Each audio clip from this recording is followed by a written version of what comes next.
B J پی کی leader و حلقہ لوک سبھا حیدرآباد کی امیدوار مادھوی لتا نے رام نومی کے موقع پر مسجد کے قریب نفرت انگیز اور قابل اعتراض حرکت کی۔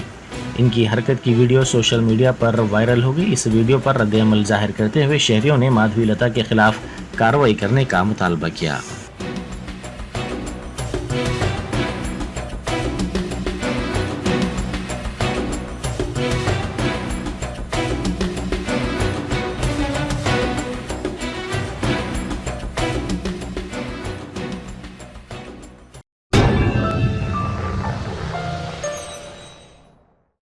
سکسیس دی اسکول کے ذمہ داران کی جانب سے لڑکیوں کی معیاری تعلیم اور دینی ماحول میں تربیت کے لیے ٹولی چوکی اور پرانی حویلی برانچ میں لڑکیوں کے لیے ایکسکلوسیو اسکول کا قیام عمل میں لایا گیا ہے۔ تو جلدی کریں، صحیح وقت پر درست فیصلہ لیں اور اپنی شہزادیوں کی تعلیم کے لیے سکسیس دی اسکول کا انتخاب کریں۔